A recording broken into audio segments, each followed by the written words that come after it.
Yun, yes, hello. So, kamusta po mga ka-Stream Twice? So, magandang gabi, magandang hapon, magandang umaga, magandang tanghali sa mga sulok ng mundo. Ako po si Takeru Miyamoto at welcome po sa aking munting channel. At syempre po mga ka-Streetwise, kamusta po kayong lahat at sana po ay sa mabuti po kayong kalagayan. So mga ka-Streetwise no, dito, sigurado po ako no, na madami pong mga DDS or mga Duterte Bobo supporter ang magagalit pag napanood po nila itong video po natin ngayon. Kasi nga po, meron palang pinakitang data itong si Senator Win Gatchalian na ako naniniwala ako no na ito pala ang dahilan kung bakit ang dami pong mga DDS or mga Duterte supporter sa Southern Philippines. Ito pala yung dahilan kung bakit hirap na hirap intindihin ng mga DDS dyan po sa Mindanao ang nangyayari po dito sa Pilipinas. So pinakamarami palang illiterate sa buong Pilipinas na sa Mindanao. Hindi ako, hindi to paninira kasi meron tayong basihan dito. Baka sabihin nyo na naman, napaka-racist ko, di ba? Hindi po yun. Kasi ito, tingnan nyo to Ito, base ito sa report from Inquirer. May ito pa nga ito, no? Ngayon ko lang nabasa pala ito, no? So sabi dito, no? Highest illiteracy rates mostly in Southern Philippines. Ibig sabihin nun, pinakamataas po ng mga Pilipino na mga illiterate, kumbaga illiterate yung mahirap makaintindi. Yung iba, binabasa pero hindi naintindihan yung binabasa, mahina mag-compute, mahina sa comprehension, nasa Southern Mindanao pala. Nasa Southern, hindi Southern Mindanao, Southern Philippines. Sorry, iba pala yon. Nasa Southern Philippines pala. O, diba? Sige, pag-usapan natin to, no? So, tinan nyo to, So, basahin natin to. So, sabi dito, 8 of the 10 provinces with poorest literacy rates in the country are in Mindanao. Mindanao kung saan nga po malakas ang mga Duterte. Kasi pala, mahina pala yung mga comprehension nila, hindi nila naintindihan yung mga bagay-bagay na nangyayari po sa politika. O sa pa, according to figures called on Thursday from the Functional Literacy Education and Mass Media Survey, so done by the Philippine Statistics Authority. O baka sabihin na naman ng mga DDS, paninira ito one of the 2024 survey result presented to the Senate on Wednesday showed that 18.9 million Filipinos who completed secondary education between 2019 and 2024 may be considered functional illiterate. Students who couldn't read, write, and compute but could not comprehend what they have read. Di ba? So mga estudyante nga po na hindi makapagbasa, hindi makapagsulat, hindi makapag-compute, at hindi po mahina pa sa comprehension dun po sa mga binabasa nila. Kasi ang point dito mga kababayan,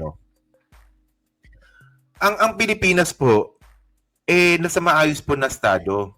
Meron po tayong mga batas at meron po tayong due process. Kaya naman pala, itong mga DDS na to, hindi nila naintindihan yung mga bagay-bagay na tulad ng due process, judicial system, three branches of government, diba? Hindi pala nila naintindihan yan kasi mga illiterate pala sila. Ang naintindihan nila pala nila yung droga-droga. Tingnan nyo yung mga DDS mga kababayan. Utak ano yan utak droga-droga lang yung mga yan Wala silang ibang naintindihan kundi droga-droga. Kasi ayun ang pinakamadaling intindihin. Yun pala, mahihina pala yung mga comprehension. Basta mga DDS, sabi ko na hindi kayo ba, agree ba kayo dito? Dito sa sinasabi nga po ng survey or data na binigay po kay Win Gatchalian tungkol po sa Southern Philippines. Di ba? Hindi ko naman sinasabi na lahat ako wala ko nilalahat Pag sinabi nyo nilalahat ko, naku, mahina rin yung comprehension ninyo. Ang sinasabi natin dito, di ba? Pinakamaraming illiterate na sa Mindanao. So kaya naman pala, ang daming mga Duterte supporter doon kasi mga illiterate sila. Kasi makakuha naman natin yan Di ba? For example ito. Bigyan ko ng mga example So alam niyo yung nangyari po doon sa confidential fund ni Sara. Yung 15 million na nawawala. Okay. So ang ginawa ni Sara, kumuha siya ng ng resibo from AFP at pinantapol pa sa confidential fund ni Sara Duterte para makumpleto yung audit. Ayun mga kababayan, pandaraya po yun. Kahit anong gawin ninyong palusot doon, pandaraya po yun. Kalokohan po yun. Pero bakit sa dami-dami ng nga po ng mga ebidensya na lumalabas no sa mga pagnanakaw nga ni Sara Duterte sa confidential fund, bakit hindi pa rin naintindihan ng mga DDS? Kasi nga, mga illiterate pala sila. Hindi, kasi, ayun na, di ba? For example, saan ka nakakita ng confidential fund? No, na binayad mo sa safe houses, nagagastos ka ng 1 million a day. Ayun pa, 1 million or 10 million, no? Parang ganun eh, million a day.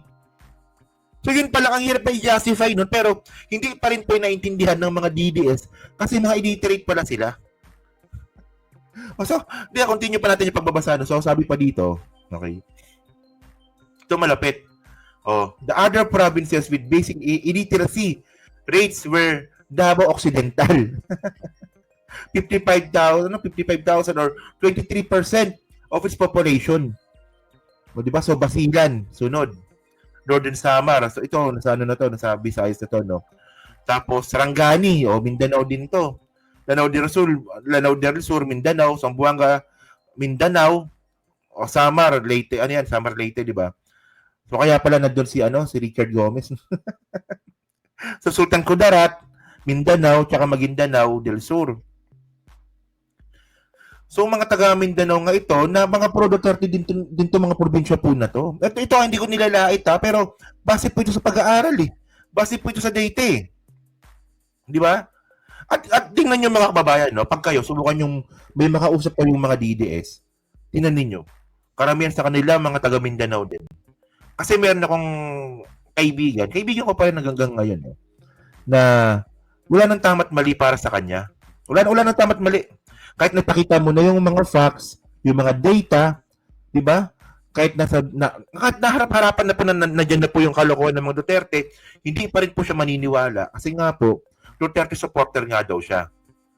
Wala na po tama't mali po sa kanila. O, di ba?